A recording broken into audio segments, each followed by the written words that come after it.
स्वागत है आप सभी का स्कोप 360 चैनल पर। मैं हूं शिव कुमार यादव। इस वीडियो में हम लोग एयू एंट्रेंस एग्ज़ाम 2021 की प्रिपरेशन में बीए इतिहास का पार्ट 8 करेंगे।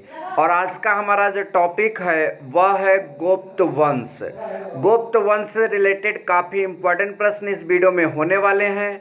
और हमारा चैनल आपको बीए एंट्रेंस एग्ज़ाम में इतिहास के कोर्स के लिए, इतिहास विषय के लिए टॉपिक वाइज आपको वीडियो दे रहा है। तो आप हमारे चैनल को सब्सक्राइब करें और लाइक से ज़्यादा मैं महत्व शेयर को कर देता हूं, इसलिए आप इस वीडियो को ज़्यादा से ज़्यादा शेयर भी करेंगे। ठीक है, तो हमारा पहला प्रश्न आप सभी के सामने आ चुका है, जिसमें लिखा है गुप्त वंश का संस्थापक कौन था। गुप्त वंश का संस्थापक कौन था? तो हमारे पास यहाँ पर 4 ऑप्शन हैं: घटोत्कच गुप्त, चंद्रगुप्त प्रथम, श्रीगुप्त, रामगुप्त। तो सबसे पहले मैं आपको बता दूं कि गुप्त वंश का प्रथम महत्वपूर्ण शासक जो है वह चंद्रगुप्त प्रथम था। लेकिन इनके पहले जो आपके श्रीगुप्त हैं और घटोत्कच जो हैं, इन्होंने शासक के रूप में मतलब कि काम किया, ऐसा भी उल्लेख मिलता है। तो सबसे पहले श्रीगुप्त को यहाँ पर सबसे पहले उल्लेख श्रीगुप्त का मिलता है, इसलिए श्रीगुप्त जो है गुप्त वंश के संस्थापक माने जाएंगे। और यदि पूछे जाए का महत्वपूर्ण शासक कौन है तो वो चंद्रगुप्त प्रथम होगा। ये बात आप ध्यान दीजिएगा। नंबर दूसरा, गुप्त वंश के किस शासक ने सर्वप्रथम महाराजाधिराज की उपाधि धारण की?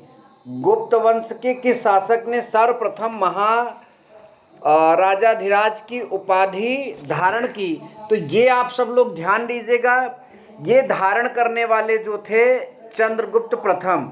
चंद्रगुप्त प्रथम ने सर्वप्रथम महाराजाधिराज की उपाधि क्या किए थे? धारण किए थे। बहुत इंपॉर्टेंट प्रश्न आपको इस वीडियो में मिलने वाले हैं, इसलिए आप वीडियो को देखते जरूर रहें। ठीक है, चलिए अब आगे देखते हैं। हमारा तीसरा प्रश्न है, किस गुप्त शासक को कविराज कहा गया?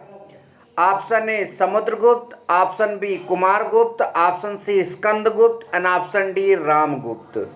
तो याद रखिएगा, समुद्रगुप्त को जो है गुप्त शासक का कविराज कहा गया। ये बात आप सभी लोग ध्यान देंगे, समुद्रगुप्त को कविराज कहा गया है। ये बातें आप सभी लोगों को पता होना चाहिए। और समुद्रगुप्त जो हैं ये चंद्रगुप्त प्रथम के पुत्र हैं। यदि इसके बारे में पूछा गया कि किसके पुत्र हैं तो चंद्रगुप्त प्रथम के पुत्र हैं। ठीक है, नंबर नेक्स्ट हमारा चौथा प्रश्न है, किस गुप्त शासक को भारत का नेपोलियन कहा जाता है?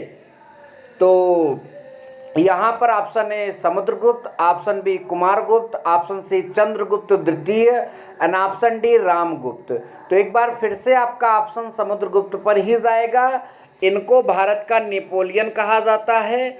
और किस इतिहासकार ने इन्हें भारत का नेपोलियन कहा था? तो इनका नाम है V.A. स्मिथ। V.A. स्मिथ ने समुद्रगुप्त को भारत का नेपोलियन कहा था। ये बात आप सभी लोग याद रखेंगे। ठीक है, चलिए नेक्स्ट प्रश्न की ओर चलते हैं। नेक्स्ट प्रश्न हमारा है, श्रीलंका के राजा मेघवर्मन ने किस गुप्त शासक से भगवान बुद्ध का मंदिर बनवाने की अनुमति मांगी थी? तो option A Samudragupta, option B Kumaragupta, option C Skandagupta and option D Upagupta. तो ये एक बार फिर से आपका सही ऑप्शन क्या हो जाएगा? समुद्रगुप्त। इस प्रश्न का भी उत्तर होगा समुद्रगुप्त। हैट्रिक मार चुके हैं ऑप्शनों में समुद्रगुप्त, मतलब 3 लगातार प्रश्नों में समुद्रगुप्त वाला ऑप्शन सही हुआ है। नंबर नेक्स्ट देखते हैं, क्या चौथा ऑप्शन भी समुद्रगुप्त होगा? मतलब चौथा प्रश्न का भी सही ऑप्शन समुद्रगुप्त होगा, ये देखने वाली बात है। तो वो लिखा है, चीनी यात्री फहयान किसके शासनकाल में भारत आया था? Option A Samudragupta, option B Kumaragupta, option C Chandragupta द्वितीय एंड ऑप्शन डी चंद्रगुप्त प्रथम। तो आपको यहाँ पर ये बताना है कि चीनी यात्री फहयान जो है किसके शासनकाल में आया था। तो ये आपका लगातार 4 बार सही होने से बच गया। जो समुद्रगुप्त वाला ऑप्शन था इस बार सही हो जाएगा चंद्रगुप्त द्वितीय। ठीक है, चलेंगे नेक्स्ट प्रश्न की ओर। प्रश्न संख्या जो है आपका 7। प्रश्न संख्या 7 में लिखा है, चंद्रगुप्त विक्रमादित्य ने किस उपलक्ष्य में चांदी के सिक्के जारी किए? ऑप्शन ए राजा बनने के, ऑप्शन बी हूणों को पराजित करने के, ऑप्शन सी शादी करने के, एंड ऑप्शन डी शकों को पराजित करने के।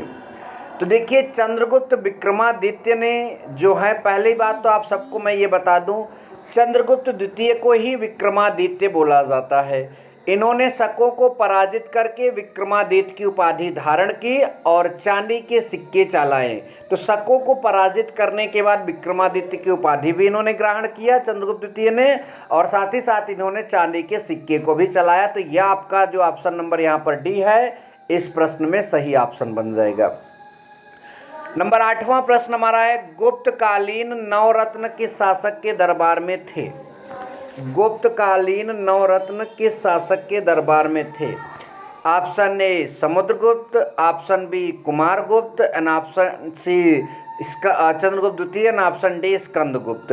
तो इस प्रश्न का जो ऑप्शन सही होगा वो होगा चंद्रगुप्त द्वितीय। याद रखिएगा क्या सही होगा, चंद्रगुप्त द्वितीय जो है इस प्रश्न का सही ऑप्शन हो जाएगा। ठीक है, चलेंगे नेक्स्ट प्रश्न की ओर। प्रश्न संख्या 9 और 10 की बात करते हैं। ठीक है, लिखा है गुप्तकालीन स्वर्ण सिक्कों को क्या कहा जाता है? बड़ा इंपॉर्टेंट प्रश्न है। गुप्तकालीन स्वर्ण सिक्के को क्या कहा जाता था? ऑप्शन ए दीनार, ऑप्शन बी रूपक, ऑप्शन सी करशापण, ऑप्शन डी निस्क। ठीक है, तो ये आपका यहाँ पर जो स्वर्ण सिक्के हैं इनको गुप्त काल में दीनार कहा जाता था। क्या कहा जाता था? दीनार कहा जाता था, याद रखिएगा। नंबर नेक्स्ट, मंदिर निर्माण की कला का जन्म सर्वप्रथम कब हुआ? ऑप्शन ए मौर्य काल में, ऑप्शन बी गुप्त काल में, ऑप्शन सी कुषाण काल में, एंड ऑप्शन डी सैंधव काल में। तो याद रखिएगा जो मंदिर निर्माण का जन्म जो है सर्वप्रथम गुप्त काल में ही हुआ था। किस काल में हुआ था? गुप्त काल में हुआ था। ये बात आप ध्यान दीजिएगा। इसके बारे में उल्लेख मिलता है कि भारत में मंदिरों का निर्माण गुप्त काल से शुरू हुआ। देवगढ़ का दशावतार मंदिर गुप्त काल का सबसे उत्कृष्ट मंदिर है। एक प्रश्न यहाँ पर ये भी आप ध्यान दें कि देवगढ़ का दशावतार मंदिर जो है गुप्त काल का सबसे उत्कृष्ट मंदिर है। ये बात आप सभी लोग ध्यान देंगे, और साथ ही साथ इस बात को भी समझे कि गुप्तकालीन बौद्ध गुफा मंदिरों में अजंता एवं बाघ की गुफाएं जो हैं प्रमुख हैं। चलेंगे नेक्स्ट प्रश्न की ओर। अब हमारे सामने प्रश्न संख्या 11 और प्रश्न संख्या 12 दिखाई दे रही है। ठीक है, लिखा है सर्वाधिक सोने के सिक्के किस काल में चलाए गए? सर्वाधिक सोने के सिक्के किस काल में चलाए गए? ऑप्शन ए मौर्य काल में, ऑप्शन बी गुप्त काल में, ऑप्शन सी कुषाण काल में, एंड ऑप्शन डी जो है आपका वर्धन काल में। तो ये आपको यहाँ पर बताना है कि सबसे ज़्यादा सोने की सिक्के किस काल में चलाए गए हैं। तो आप सभी को पता होना चाहिए सबसे ज़्यादा सोने के सिक्के जो हैं वो गुप्त काल में चलाए गए हैं। ठीक है, याद रखिएगा। नंबर नेक्स्ट, रजत सिक्के जारी करने वाला प्रथम गुप्त शासक था। रजत सिक्के जारी करने वाला प्रथम गुप्त शासक था।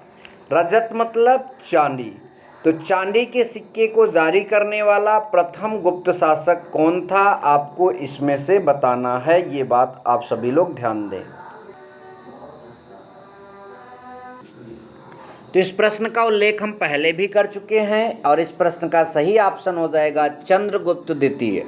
वीडियो अच्छा लगा हो तो वीडियो को दिल से लाइक करिए और ज़्यादा से ज़्यादा शेयर ज़रूर करिए। Thank you so much. जय हिंद, वंदे मातरम।